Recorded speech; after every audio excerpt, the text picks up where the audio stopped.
Je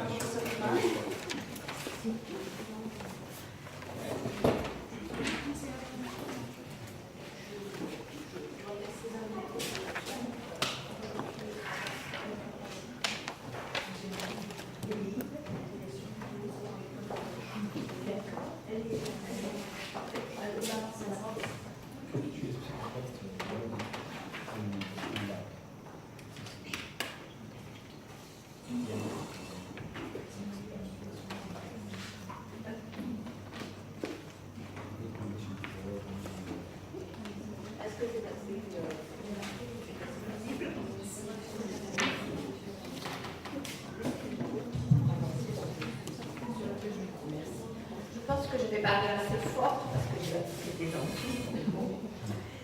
Bonjour à tous, bonjour chers collègues, chers invités. D'abord, merci à Madame Dr Eda Ikra pour l'invitation à ce workshop fort intéressant et qui intéresse bien sûr la situation de l'espagnol en Algérie. Nous en entendons parler depuis des années et c'est vrai que c'est pas encore éradiqué. Je suis contente également de voir parmi vous, beaucoup de personnes que je connaissais auparavant. Et sur ce, je vois que ce que m'a demandé Madame Eda Ikra, c'est de faire un petit peu le bilan de ce que nous avons en Algérie sur le bien-être animal. Donc, j'ai essayé de faire, et pour les invités, les slides in English, for our colleagues. Et je parlerai en français, bien entendu, pour les autres personnes. Alors, le bien-être des animaux en expérimentation animale, c'est un thème qui revient maintenant très très souvent et qui, jusque-là, a été un petit peu, disons, pas oublié, mais un petit peu délaissé par beaucoup de collègues. Nous insistons maintenant pas à pas sur ce processus parce qu'il devient, je dirais, obligatoire. Donc les animaux sont comme nous, des êtres vivants, et il faut qu'on s'en occupe de manière, disons, très importante.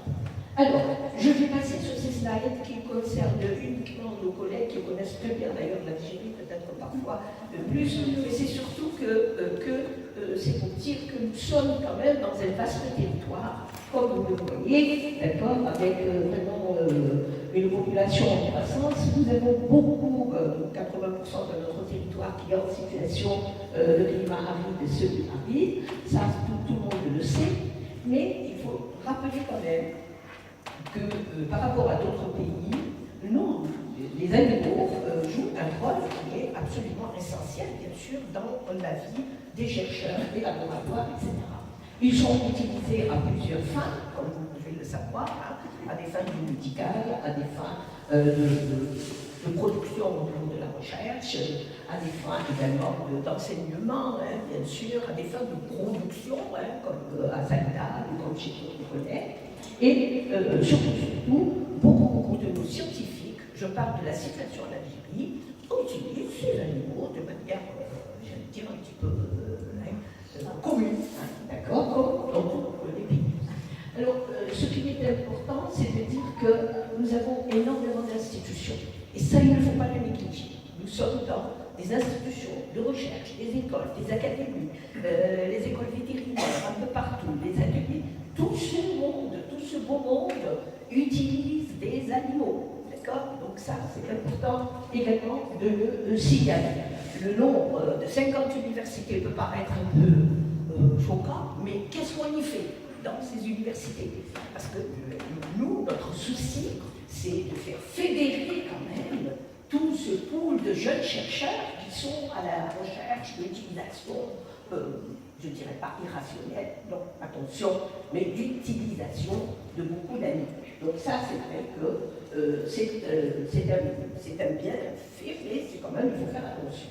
Alors, l'utilisation éthique, l'utilisation des animaux, pour notre part, au cours de ce meeting, ce que je voulais dire uniquement, il faut être très prudent. Je ne suis pas là en train de faire une grosse conférence académique. Mais je peux dire prudemment que nous avons fait dans notre association des plaidoyers, si on peut dire ainsi, des plaidoyers, parce que l'utilisation des animaux, et nous voulons le faire intégrer dans le processus de formation de tous nos jeunes chercheurs qui utilisent des animaux. Ça, c'est un principe de base, parce qu'on voit que l'enseignement, licence, master, ça ne suffit pas, c'est quand on est dans les labos. Ça nécessite quand même, il faut bien leur expliquer, que ça nécessite une politique, en fin de compte, des règles qui sont très bien établies.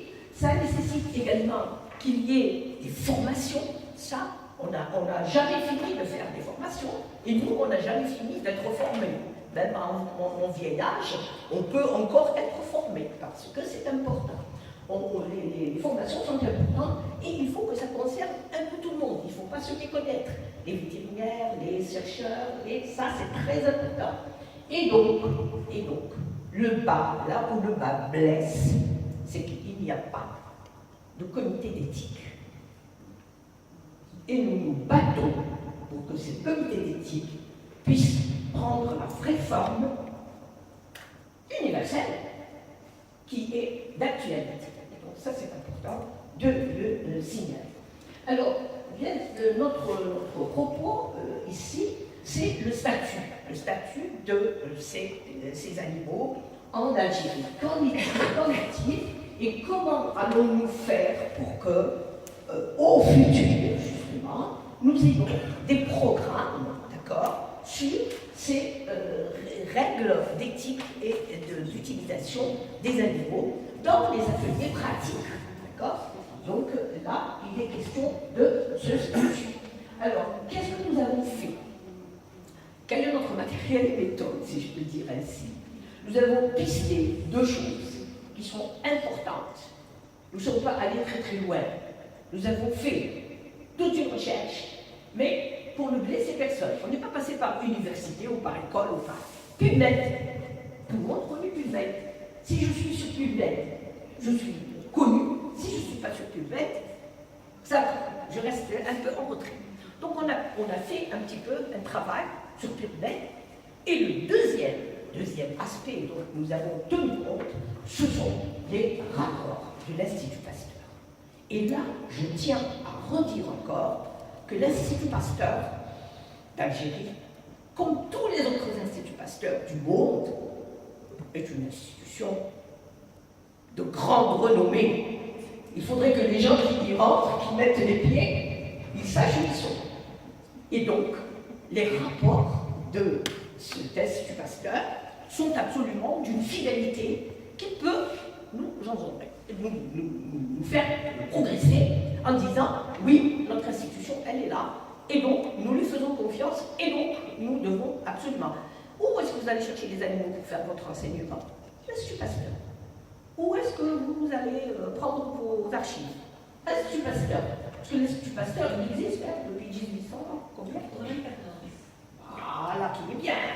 Tous les jeunes Algériens, sachez bien qu'il existe, comme tous les autres pays, depuis 1894. Donc, pour ne pas être trop long, parce qu'il ne faut pas que j'ai déjà pris la place de alors, donc, voyez-vous, nous avons tenu compte de ça. Qu'est-ce que nous avons eu? Bien.